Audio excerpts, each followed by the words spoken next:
Rebonjour à tous, nous allons pouvoir démarrer. Je suis Cécile Lourdes, je travaille au sein des équipes marketing communication d'Odigo. Je suis ravie de vous accueillir aujourd'hui pour cette conférence en ligne et de vous compter nombreux avec nous ce matin. Avant de démarrer la session, je me permets d'apporter quelques précisions logistiques pour assurer le bon déroulement de la conférence. Pour celles et ceux qui nous rejoignent via leur ordinateur, les micros sont coupés. Pour ceux qui nous rejoindraient via le téléphone, je vous invite à vous assurer qu'il en est de même pour votre micro pour éviter les éventuelles interférences. Enfin, si vous souhaitez poser des questions au cours du webinaire, n'hésitez pas à les poser via la fenêtre de chat qui se trouve à droite de votre écran. Nous y répondrons en fin de présentation. Nos intervenants aujourd'hui sont Elisabeth Delongeau, qui est Global Product Marketing Manager chez Odigo.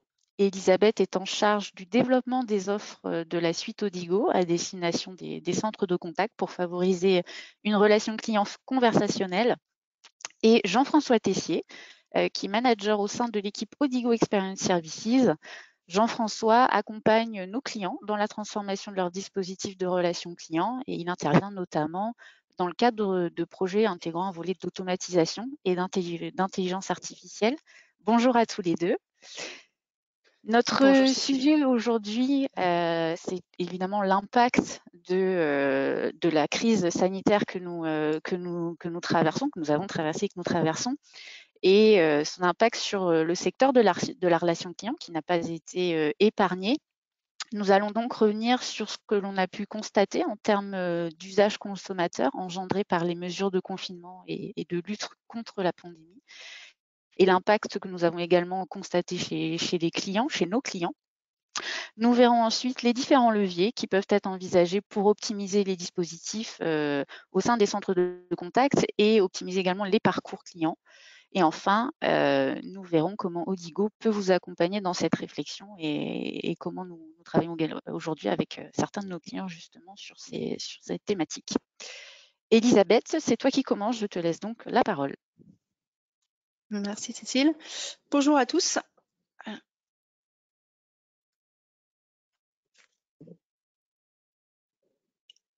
Alors, je ne sais pas si j'ai bien la main pour modifier. Vas-y.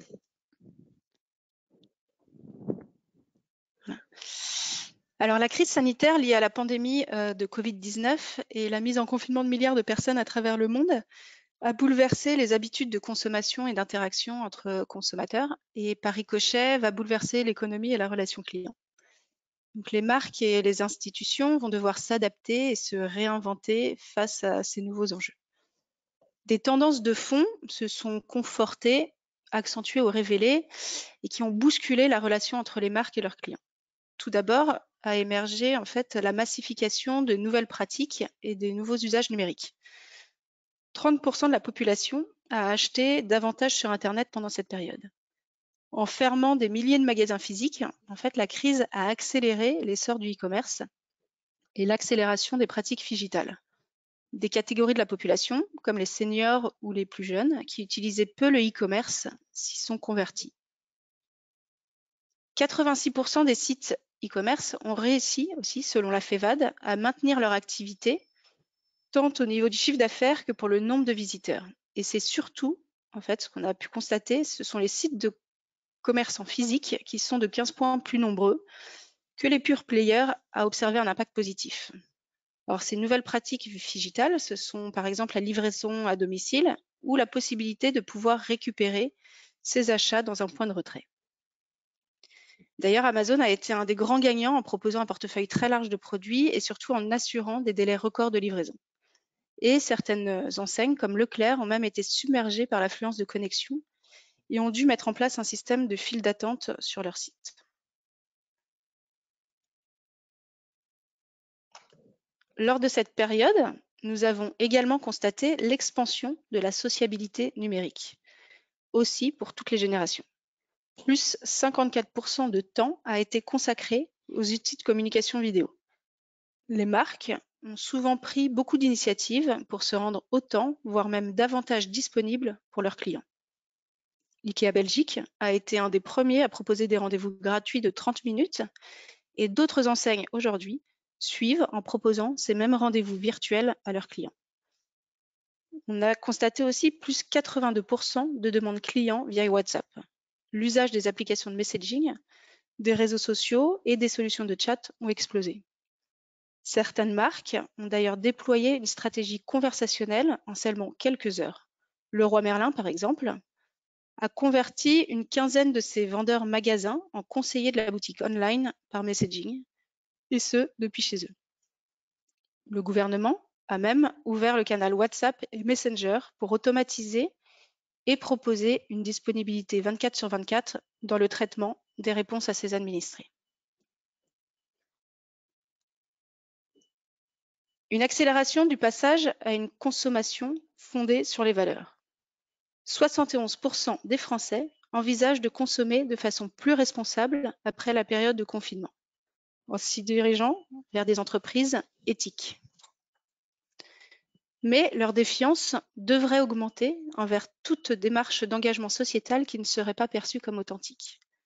Le sujet de la confiance deviendra un pilier fondamental de l'expérience client, que ce soit pour la traçabilité des produits, le sens du service fourni, pour l'impact environnemental ou pour le respect et la sécurité du traitement des données personnelles des clients. Cette crise a aussi été un véritable accélérateur des transformations digitales. 74% des centres de contact à travers le monde permettent désormais à leurs agents de travailler à distance. Et cette transition imposée par la pandémie vers le travail à distance pourrait amener de nombreuses entreprises à adopter cette approche sur le long terme et à explorer de nouveaux modes d'organisation. Alors, certes, il y a eu des décisions pansement, entre guillemets, des décisions qui ont été prises dans l'urgence sur quelques jours, mais on a vu des marques qui tout de suite se sont engagées sur plusieurs années en reconnaissant que cette décision aurait de toute manière été prise dans les mois à venir.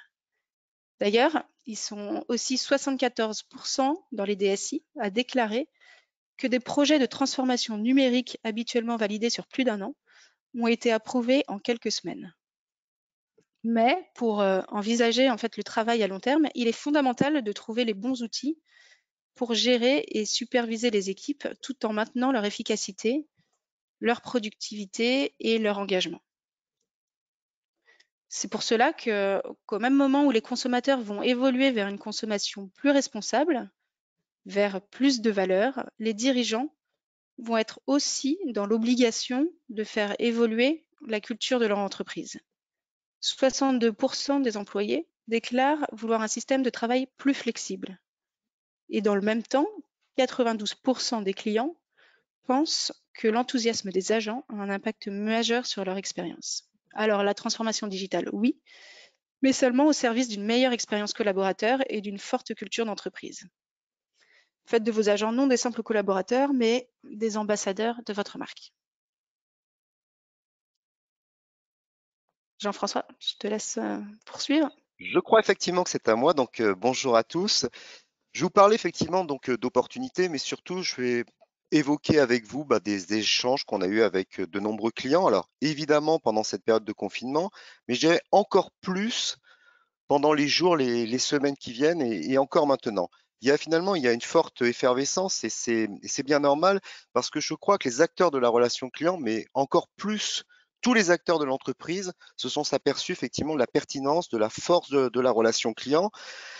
Pourquoi? Parce qu'il s'agit de rassurer aujourd'hui encore plus que hier. Il s'agit effectivement de donner des renseignements, mais on est effectivement dans la satisfaction. On cherche cette satisfaction client, mais je crois qu'on veut aller encore plus loin. On veut véritablement donc enchanter les clients, les consommateurs, les citoyens, et puis créer de belles histoires donc avec les marques. Donc ce qu'on va finalement partager là pendant ces quelques minutes, c'est non pas des tranches de vie, mais un peu des tranches de relations clients. On va pas être nécessairement exhaustif sur énormément de cas, mais c'est de balayer ce pourquoi effectivement donc aujourd'hui nos clients nous sollicitent, pourquoi ils ont envie donc de partager ces sujets, que ce soit des plans pour se projeter, mais également des choses à faire des choses à faire tout de suite. Alors, je vais essayer voir si j'ai bien la main. Formidable. Donc voilà, effectivement, donc l'idée, c'est d'avoir quelques quick wins. On va en voir 2. Et puis se poser des questions sur l'automatisation, puisque tout le monde dit que effectivement, donc l'automatisation, l'IA au sens donc plus global, donc qui est un des grands gagnants. Après, Elisabeth l'évoquait tout à l'heure, beaucoup d'entre nous ont choisi donc d'utiliser donc le web, et il y a véritablement, j'ai envie de dire, un couple, un véritable donc mariage entre ce monde effectivement donc du téléphone et du web à développer. Valoriser les conseillers, j'aurais dû écrire donc les ambassadeurs comme l'a évoqué donc Elisabeth. Et puis il y a la notion effectivement de modernisation donc des outils. Elisabeth aussi a évoqué un peu tout à l'heure donc la dimension donc cloud. Allons-y. Alors effectivement, l'existant. L'existant, je crois qu'il faut faire preuve aujourd'hui effectivement de modestie, de frugalité. On n'est pas effectivement donc dans des grands investissements. On est plutôt effectivement à essayer de préserver effectivement donc les entreprises. Mais préserver les entreprises, c'est satisfaire effectivement donc les clients, donc c'est les fidéliser, donc que la relation client soit au cœur. Alors j'ai choisi juste 2 exemples. Le premier, il est sur le téléphone. Depuis quelque temps, en fait, quand je rencontrais donc des clients, il y a énormément donc de choses qui ont été faites autour de l'optimisation donc des règles de routage, beaucoup de choses. Par contre, nos SVI ont vieilli. Nos SVI ont vieilli parce que quand on est notamment sur la génération des TMF, taper 1, 2, 3, je trouve, permettez-moi donc de le dire, et j'ai contribué aussi à certains, on n'est pas effectivement donc très clair. Autour donc d'un choix 1, on va avoir X possibilités. Pareil sur le choix 2. Comme on a voulu mettre plusieurs choix, effectivement, donc on a un débit qui est relativement donc rapide. Je pense qu'il faut profiter de cette période pour être plus explicite donc dans les choix qui sont proposés. Il faut ralentir le débit. Il faut travailler donc tout ça. Donc ça ne nécessite pas de grands investissements. Ça nécessite de passer un peu de temps, de se mettre finalement donc à la place donc de ces clients qui vont venir. Le deuxième point, vous allez dire, il est complètement fou, c'est de réintroduire quelques menus. Parce que dans ces périodes de doute, j'ai envie effectivement de savoir mes délais de traitement, mes délais de paiement, toutes ces choses, mais qui ne sont pas uniquement donc propres à Jean-François Tessier, mais qui sont finalement donc toutes ces données où peut-être que désormais, je vais mettre un peu plus de temps, pendant quelques semaines, pendant quelques mois. Ça peut être donc en 10 jours que ça va être traité, donc ça va être en 20 jours. Et c'est de l'indiquer. Et ça permettra de réduire effectivement des temps d'attente à un certain nombre effectivement donc de clients, donc de consommateurs, d'avoir cette information et puis de raccrocher. Et puis c'est aussi la possibilité, à travers effectivement donc ces menus, de leur dire si vous voulez en savoir plus, il y a l'espace client, il y a l'espace digital, ce fameux mariage donc entre le web et le téléphone. Et là, pour ceux qui téléphonent avec un mobile, c'est de leur proposer donc un SMS avec une URL et de les inviter à aller sur l'espace digital où souvent donc cette information est disponible, où finalement le conseiller, l'ambassadeur donc n'en donne pas plus. Et puis une fois effectivement que j'ai ce conseiller donc en ligne, c'est aussi réassurer. Et la réassurance, c'est souvent on m'a dit quelque chose, mais est-ce que c'est bien sûr? Un simple SMS de notification permet à la fois, j'ai envie de dire, de faire plaisir donc à celui qui a appelé et d'éviter donc un réappel. En parallèle, il y a le mail. Alors le mail, effectivement, donc on cherche effectivement depuis pas mal de temps donc à les tuer parce que finalement donc le mail donc ça coûte cher, et puis le mail il a repris effectivement donc de sa vigueur pendant la période du confinement. Et soyons clairs, il servait aussi pas mal les marques parce que ça me donne effectivement donc du temps pour répondre. Mais effectivement, donc à l'heure où on est, je dirais, plus inquiet, où on a besoin d'avoir la visibilité, on envoie un mail et puis on voudrait donc avoir une réponse immédiate. Je pense qu'il est très important d'avoir donc des retours donc de mail immédiats en disant qu'on répondra peut-être dans 2, dans 3 jours. Et puis de fournir donc de l'information, d'utiliser ce retour de mail pour dire qu'il y a des choses qui sont donc disponibles sur l'espace client. Évidemment, ça ne sera pas nécessairement ce pourquoi donc le client avait envoyé un mail, mais pour certains, effectivement, ça lui permettra de l'orienter.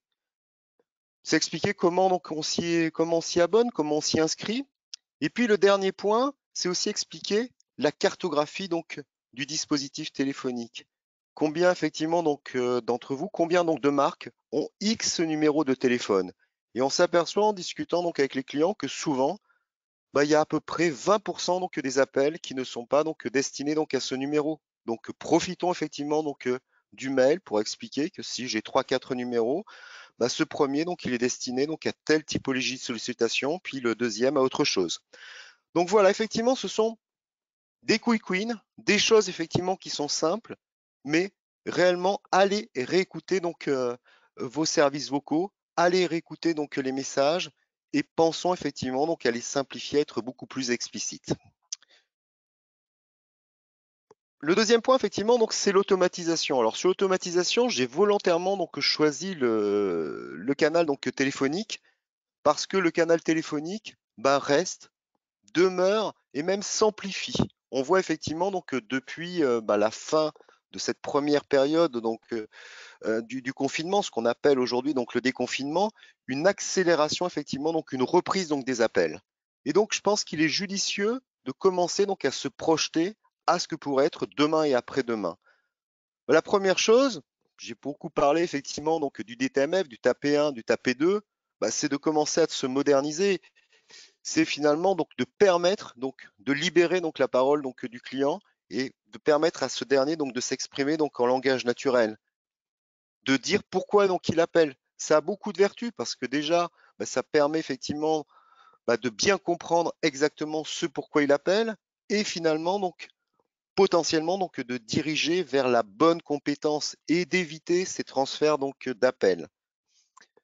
On pourra effectivement donc intégrer donc dans cette partie-là toujours effectivement donc sous une forme en langage naturel bah, une identification. Le deuxième point, bah, c'est de travailler bah, toute la partie donc routage et d'avoir un routage donc de plus en plus intelligent basé sur des règles métiers où demain, grâce à l'IA, on pourra également donc intégrer donc une part donc d'affinité, de gestion donc de l'émotion pour éviter que quelqu'un qui soit angoissé, qui soit en colère, peut-être donc le prioriser à raison ou à tort, mais en tout cas donc définir donc des bonnes règles. Et puis, il y a la réponse à la sollicitation. Aujourd'hui, bah, il y a des demandes dites à faible valeur. Enfin, elles ne sont pas à faible valeur parce que quand je sollicite effectivement donc la marque, c'est que pour moi donc elles sont importantes. Mais effectivement donc ces sollicitations, bah, je peux les faire traiter par ce qu'on appelle effectivement donc des agents donc conversationnels qui vont me répondre facilement. Historiquement, on appelait ça donc des self-care, mais si effectivement on multiplie donc les itérations, bah, effectivement ça va un peu plus loin.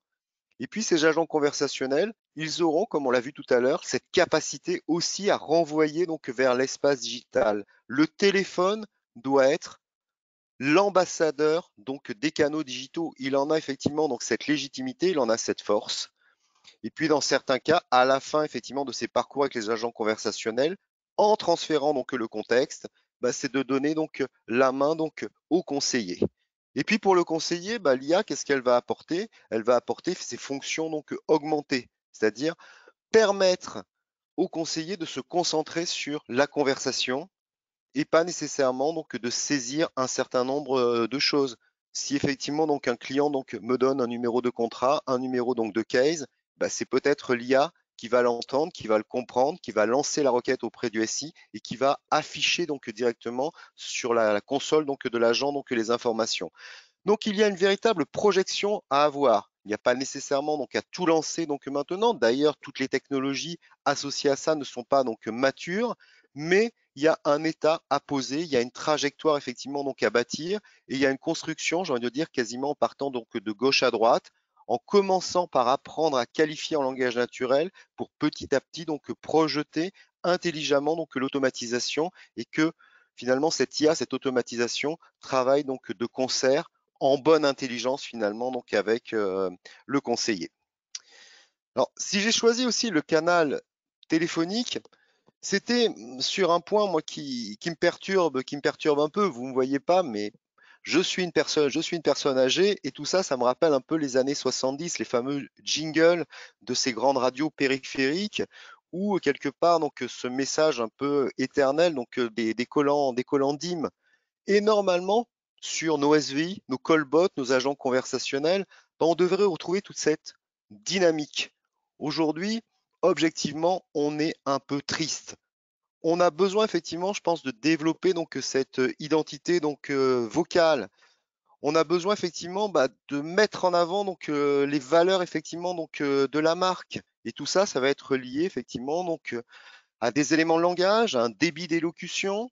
On a aussi besoin donc finalement donc d'associer une identité sonore, c'est-à-dire cette musique finalement qui va être associée donc soit à la voix d'un comédien, soit effectivement donc à une voix donc de synthèse.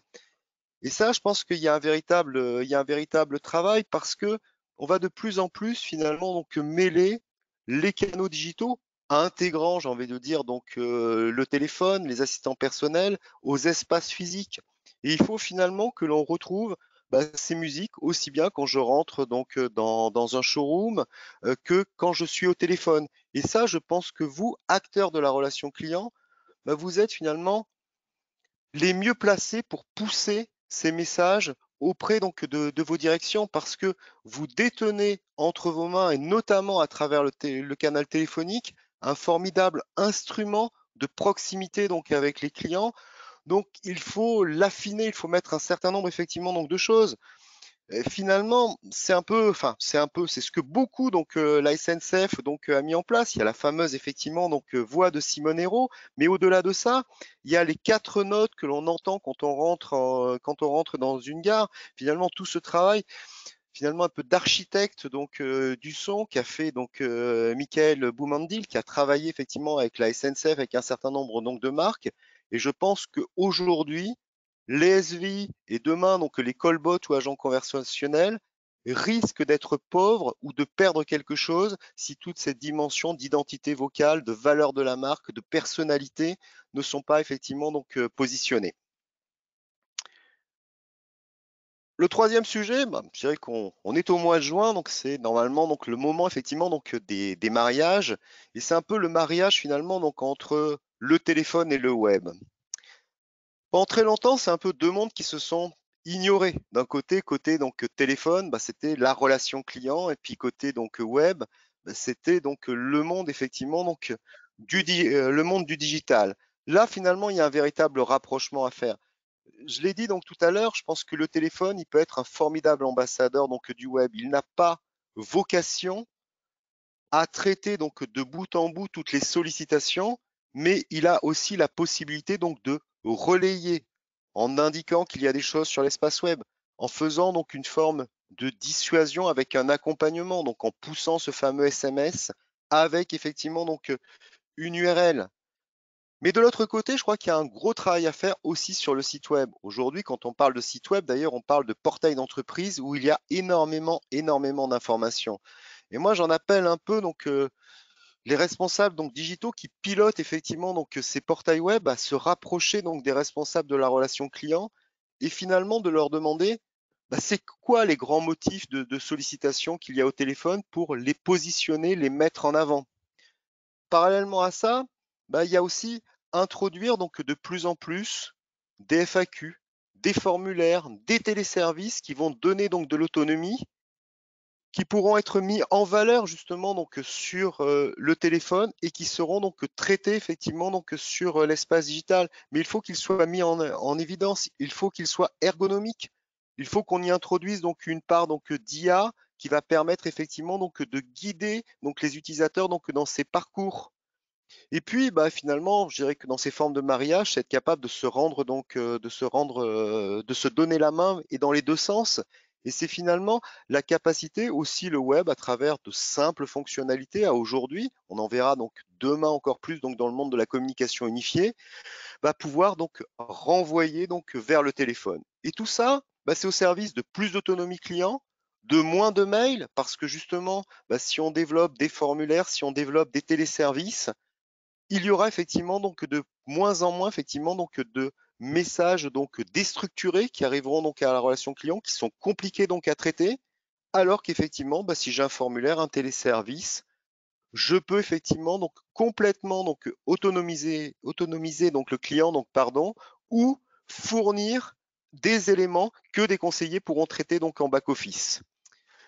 Et puis le téléphone dans tout ça, il restera donc prépondérant, mais faisons que les clients donc l'utilisent pour des motifs qui le justifient. Ceux où effectivement il y a de la richesse, de la complexité, et là où c'est simple, ce mariage effectivement donc web et téléphone doit fonctionner. Alors ces fameux effectivement ces fameux ambassadeurs, Elisabeth le disait, l'enthousiasme, 92% des clients pensent que l'enthousiasme des clients a un impact sur leur expérience. Je crois qu'ils ont été héroïques parce qu'effectivement, ils se sont remis tout de suite au travail. C'était pas simple. Ils l'ont fait et ils le font toujours de chez eux. Mais finalement, encore trop dans les entreprises, ce poste de conseiller, c'est pas quelque chose qui est très valorisé. Alors effectivement, il y a eu beaucoup de travail qui a été fait, mais je pense que ça doit être un vrai travail dans l'entreprise avec une vraie proposition de plan de carrière. On doit permettre justement à des nouveaux agents, à des jeunes agents qui arrivent, de pouvoir travailler dans un premier temps sur des motifs dits plus simples. Et typiquement, tout à l'heure, quand on parlait d'automatisation, de portail en langage naturel, c'est bien l'idée. Si je suis capable de comprendre finement pourquoi le client sollicite, je vais envoyer des choses plus simples vers des jeunes conseillers et puis petit à petit, je vais les faire monter en compétences. Et il y a une véritable richesse parce qu'effectivement, je vais devenir un expert, je vais passer effectivement du téléphone à d'autres canaux, je vais pouvoir travailler sur du back-office, je vais pouvoir faire du pilotage. Donc, je pense que c'est le moment où effectivement la relation client trouve encore plus de lettres de noblesse, pardonnez-moi, de faire monter en compétences et de valoriser les conseillers. Les valoriser, c'est également effectivement leur donner de beaux outils. Quand je dis de beaux outils, c'est un beau cockpit dans lequel je vais être confortable pour travailler. Être confortable pour travailler, c'est de pouvoir effectivement connaître le client, c'est d'éviter de faire des tâches sans valeur, c'est d'avoir un recul sur finalement les sollicitations précédentes, parce que si je veux écrire une belle histoire, la belle histoire effectivement, c'est ce qui va venir, mais je vais m'appuyer effectivement sur un existant. Et puis le dernier point, c'est une fusion avec les autres talents de l'entreprise.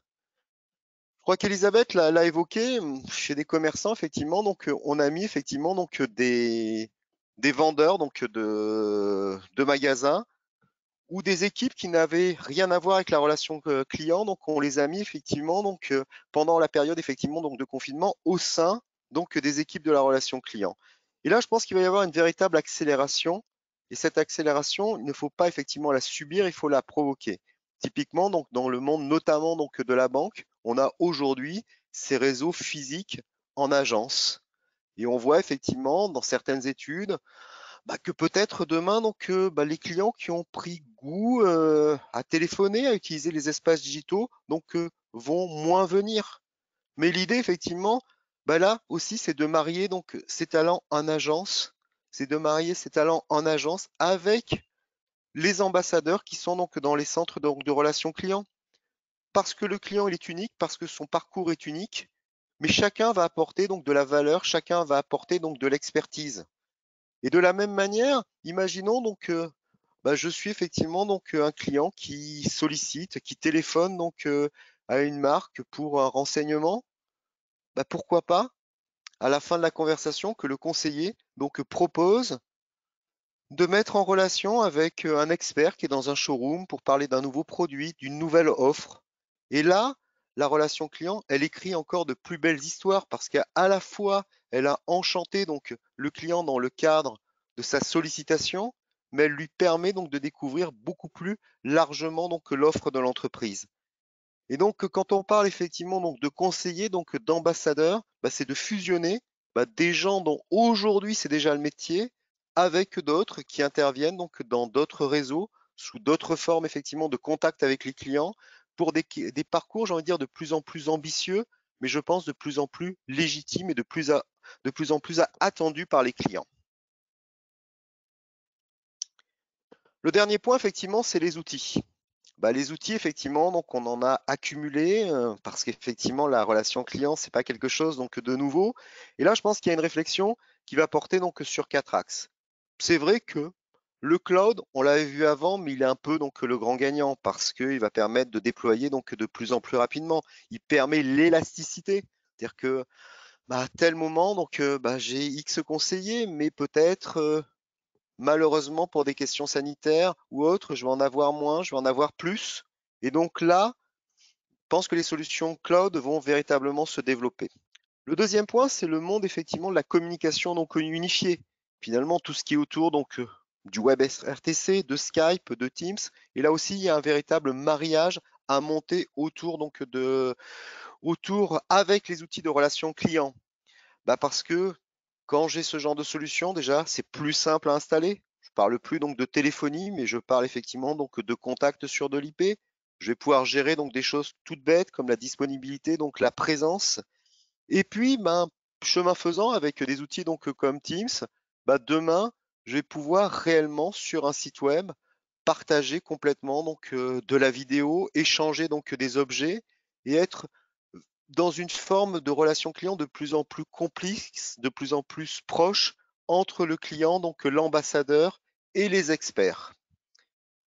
L'IA, donc on l'a évoqué, et puis donc les outils doivent être résolument conversationnels. On l'a vu aussi donc pendant donc la période donc de confinement, il y a eu une utilisation donc de plus en plus massive de tout ce qui est donc messagerie instantanée, de tout ce qui est réseaux sociaux, et ça effectivement donc les solutions donc doivent le proposer. Elles doivent favoriser complètement donc ce conversationnel, mais aussi elles doivent proposer donc des outils donc de plus en plus complémentaires, être couplé donc avec le CRM, être couplé avec des outils donc de gestion de case, parce que c'est tout ça qui va favoriser donc la fluidité. Je vais m'en arrêter là et je vais donc redonner donc la main, ou plus exactement donc la parole donc à Elisabeth. Alors, nous commençons une période de plusieurs mois qui sera faite d'incertitudes, avec des pics de consommation, de sous-consommation, et des nouveaux enjeux et défis à relever pour les entreprises. Donc, on l'a vu, c'est cette incertitude et ces enjeux qui vont obliger les marques à faire preuve d'une très grande flexibilité et d'adaptabilité avec l'ensemble des quick wins présentés par Jean-François. Et parmi ces défis et ces enjeux, donc on l'a vu en introduction, la massification des nouvelles pratiques et des usages numériques, le boom du e-commerce, les pratiques digitales, ces nouveaux canaux de conversation avec cette nécessité d'automatisation, l'accélération des transformations digitales pour les entreprises qui vont donc devoir explorer des nouveaux modes d'organisation avec le télétravail et en remettant toujours la satisfaction et l'engagement des collaborateurs au cœur de leur stratégie. Ces défis et enjeux sont à mettre au regard de fortes attentes déjà exprimées par les clients, donc comme l'omnicanalité. Jean-François en parlait tout à l'heure, mais voilà, le téléphone reste au cœur de la relation client avec l'ensemble de ces canaux digitaux. Un besoin de personnalisation, donc pour le client de se sentir reconnu, de rapidité et d'efficacité dans la réponse et d'avoir la meilleure expérience client, que ce soit via un accompagnement humain ou via de l'automatisation avec une promesse d'une disponibilité 24 heures sur 24. Chez Odigo, en fait, notre promesse, ça va être d'écouter les attentes de ses clients, mais surtout via notre solution de permettre de les dépasser en allant plus loin qu'une expérience omnicanale, mais en vous permettant de créer une histoire avec votre client. Plus qu'une simple réponse à des interactions, en vous permettant de cultiver de la valeur à chaque conversation, en vous permettant de dépasser la simple satisfaction de vos agents, mais en faisant de vos agents des ambassadeurs de votre marque. Et enfin, en amenant toujours plus de flexibilité et d'agilité, en proposant à travers nos solutions et nos innovations le futur dès maintenant.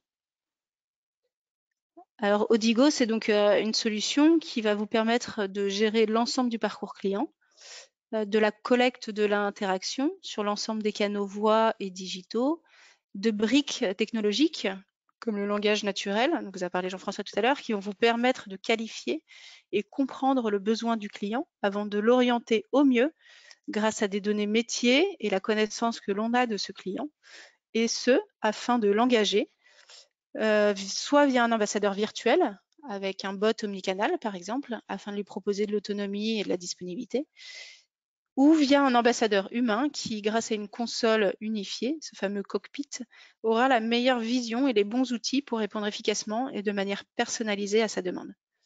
Donc, un certain nombre d'outils d'optimisation de la performance viennent compléter cette suite, mais aussi nos équipes et nos experts métiers disponibles afin de vous permettre de créer des conversations sans couture et surtout mémorables avec vos clients. Alors, nous aimons aussi rappeler que chez Odigo, ce qui nous rend peut-être différents, ce sont des valeurs qui font notre ADN. Nous sommes résolument humains à travers nos équipes dans la culture de l'entreprise. C'est un aspect que nous avons à cœur d'intégrer dans nos réflexions et dans le développement de nos interfaces pour nos utilisateurs. Nous sommes résolument engagés. Nous souhaitons être plus qu'un fournisseur, mais un vrai partenaire sur le long terme pour accompagner nos clients dans les différentes étapes de leur transformation. Et enfin, nous sommes résolument ouverts aux personnes, aux technologies tierces, comme le disait Jean-François, et aux nouvelles idées. Alors, ces valeurs sont partagées par les équipes Odigo, mais pas seulement. Ce sont aussi les analystes qui le disent. En effet, pour la 5e année consécutive, nous sommes classés comme leaders dans le Magic Quadrant du Gartner. Nous gérons aujourd'hui plus de 3 milliards d'interactions par an sur l'ensemble des canaux. Nous opérons nos services dans plus de 17 pays et pour plus de 200 clients grands comptes. Et enfin, nous sommes une marque du groupe Capgemini, reconnue pour son expertise dans l'accompagnement de la transformation digitale des entreprises. Donc, ce sont les analystes qui le disent, mais ce sont aussi nos clients qui partagent et confirment cet engagement dans ces valeurs en le témoignant depuis le mois de mars. Merci à tous.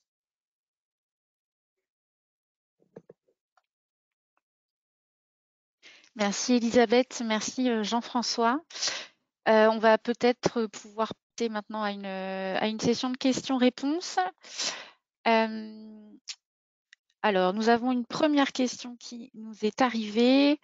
Vous avez parlé d'applications de messaging. Quelles applications de messaging la suite Odigo intègre-t-elle? Oui, alors je vais en profiter pour répondre. Donc effectivement, nous proposons de collecter chez Odigo donc l'ensemble des interactions provenant de sources, on l'a vu, voix, mail, chat, réseaux sociaux comme Facebook, Twitter, et donc les applications de messaging comme WhatsApp, Apple Business Chat, Messenger, ou même aussi des sources d'avis clients qui transitent sur des solutions comme Google My Business. D'accord, merci Elisabeth. On a une autre question, cette fois-ci, donc suite au déconfinement, que constatez-vous chez vos clients depuis le déconfinement?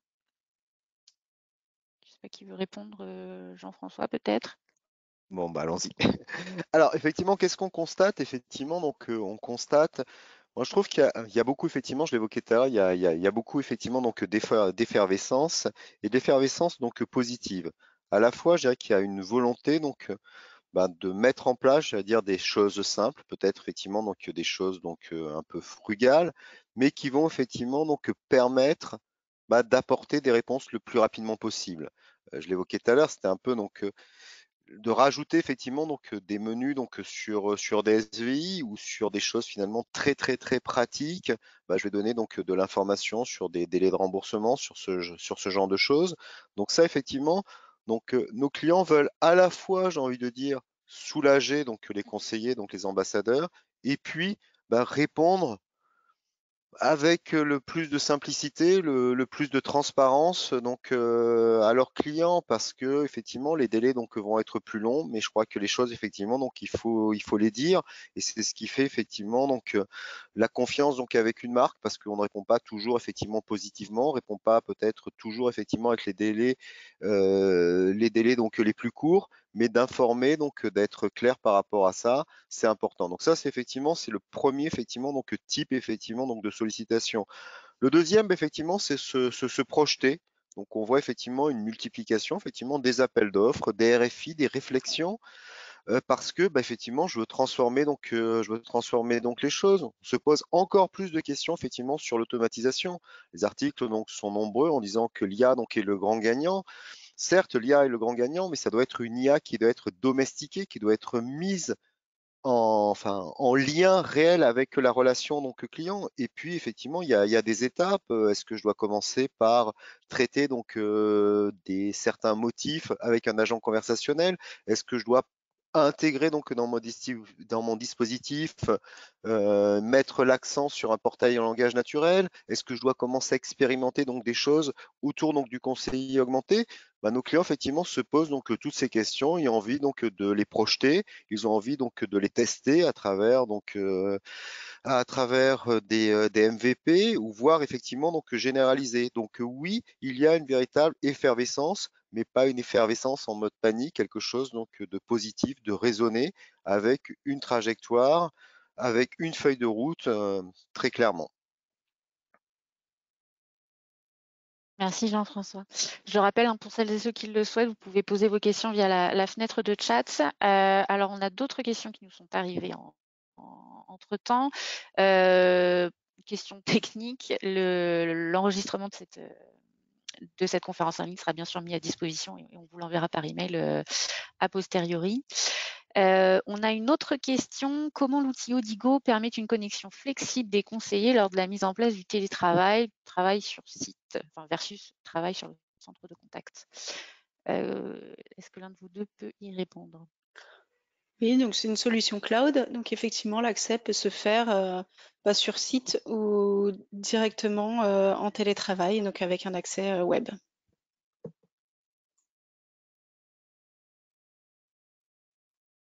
Très bien. Nous avons une autre question, cette fois-ci concernant les emails. Pouvez-vous préciser comment les parcours aident à diminuer le nombre de mails, car il est rare de constater une diminution du nombre d'emails, et quand bien même ce serait le cas, on constate souvent une complexité des demandes, ce qui entraîne un temps de traitement à des impacts des impacts plus importants. Effectivement, c'est pas une question simple et c'est pas une solution donc simple. J'évoquais tout à l'heure effectivement donc la problématique finalement donc du mail, c'est que c'est un texte libre dans lequel effectivement, bah, pour répondre, il faut que je prenne le temps effectivement donc d'analyser. Donc c'est vrai que je peux mettre effectivement donc des outils donc sémantiques qui vont permettre finalement donc de trier, d'apporter effectivement donc des réponses donc génériques et puis potentiellement donc de router donc à des types donc de compétences. Une des approches qui est différente, c'est de positionner donc des choses justement donc sur le site web et sur l'espace client. Mais encore faut-il avoir amené donc ces clients, donc c'est les consommateurs donc sur cet espace client. Donc déjà effectivement de faire que dans un certain nombre de cas donc ils s'y inscrivent, qu'ils s'y abonnent. Et une fois que l'on a fait ça, bah, c'est de mettre en place finalement donc des formulaires et des formulaires dans lesquels on va donc les guider donc dans leur demande, dans leur sollicitation. Et on va les guider justement donc à travers donc de l'IA. Et donc peut-être que tout simplement, dans leur démarche effectivement donc de formulaire, on va leur apporter donc la réponse en ligne grâce à l'IA. Si on n'a pas réussi à apporter donc cette réponse en ligne à travers le formulaire, on va arriver entre guillemets donc à les cadrer, à les canaliser. Et à partir de là, il sera plus simple de router donc une partie donc des mails vers tel type de compétences, enfin une partie justement, lapsus révélateur, non pas donc des mails, mais donc des contenus des formulaires vers tel ou tel type donc de compétences, et à partir de là, bah, de simplifier donc les réponses parce que j'aurai donc des interlocuteurs qui seront donc formés sur ce motif, j'aurai donc des bases de connaissances donc qui sont donc associées. Donc, on n'empêchera pas effectivement donc nos clients donc de nous écrire et c'est bien normal. Par contre, essayons donc de les amener dans un véritable cadre où effectivement donc pendant qu'ils écrivent par itération, bah, l'IA peut commencer donc à les renseigner, voire complètement donc à les renseigner. Et puis, si effectivement donc ils ont été cadrés dans ces formes d'entonnoir, bah, ça sera plus facile donc de router donc vers les bonnes compétences et celles-ci donc seront formées. Très bien, merci Jean-François. Il y a une autre question cette fois-ci, donc c'était concernant les différents chiffres qui ont été mentionnés par Elisabeth dans cette présentation. Vous avez la source à chaque fois sur chaque diapositive, donc vous pourrez les retrouver via l'enregistrement ou lorsqu'on vous diffusera le contenu. On arrive malheureusement, on a dépassé le temps imparti. Donc on va devoir s'arrêter là. Il y a 2-3 questions auxquelles on n'a pas pu répondre, donc on vous fera évidemment un retour par écrit à la suite J'envoie une de la sur, conférence. j'envoie une sur l'intelligence artificielle et sur nos technologies, donc je me ferai un plaisir de répondre sur ce sujet-là, donc en expliquant effectivement qu'on utilise donc différentes technologies par rapport à tout ça. Merci, merci à tous de nous avoir d'avoir participé à cette conférence. Merci Elisabeth et Jean-François pour vos présentations.